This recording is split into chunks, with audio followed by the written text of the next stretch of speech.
Hello. ഇന്ന് ചായ ഉണ്ടാക്കുമ്പോഴേ നല്ല കുറച്ച് ഓർമ്മകൾ എനിക്കും ഉണ്ടല്ലോ. അത് നിങ്ങളോടൊക്കെ ഷെയർ ചെയ്യണമെന്ന് തോന്നി കേട്ടോ. എൻ്റെ വല്യച്ഛനുണ്ടല്ലോ, അച്ഛൻ്റെ ജ്യേഷ്ഠൻ. ഞാൻ ഡിഗ്രി പഠിക്കുന്ന സമയത്ത് വല്യച്ഛൻ്റെ വീട്ടിൽ നിന്നാണ് കുറച്ച് കാലം പഠിച്ചത്. അപ്പോൾ ചെറിയ ചെറിയ ജോലികളൊക്കെ നമ്മൾ ചെയ്ത് പഠിച്ചു വരുന്ന സമയം.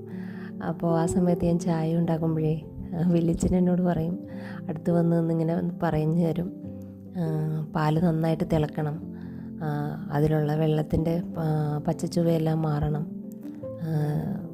നമ്മൾ ചായപ്പൊടി ഇട്ട് കഴിഞ്ഞ് കഴിഞ്ഞാൽ അത്യാവശ്യം കുറച്ച് തിളക്കണം, എന്നിട്ടൊരു മീഡിയം കളറ് വരണം, നന്നായിട്ട് ചായ അടിച്ചു കൂട്ടി പതപ്പിച്ചെടുക്കണമെന്നൊക്കെ അങ്ങനെ എപ്പോഴും പറഞ്ഞു തരുമായിരുന്നു കേട്ടോ.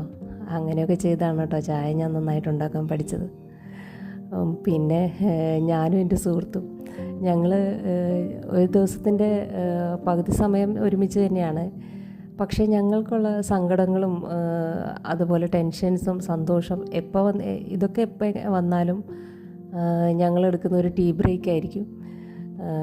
പോയി ചായ ഓർഡർ ചെയ്ത് അല്ലെങ്കിൽ 10 പേരെ കണ്ട് കുറേ വിശേഷങ്ങളും പറഞ്ഞ് പിന്നെ ഞങ്ങൾ കുറേ ഭാവിയിലേക്കുള്ള കുറേ കാര്യങ്ങളും പ്ലാൻ ചെയ്ത് കുറേ കാശുണ്ടാക്കണം, ജോലി ചെയ്യണം, നമുക്കത് വാങ്ങണം ഇത് വാങ്ങണമെന്നൊക്കെ പറഞ്ഞ് വളരെ ഹാപ്പി ആയിട്ടായിരിക്കും ഞങ്ങൾ തിരിച്ചു വരിക. ഞങ്ങൾക്ക് എന്തെങ്കിലും സങ്കടങ്ങളുണ്ടെങ്കിൽ ഞങ്ങളതിന് സൊല്യൂഷനും കണ്ടുപിടിച്ചിട്ടുണ്ടാവും.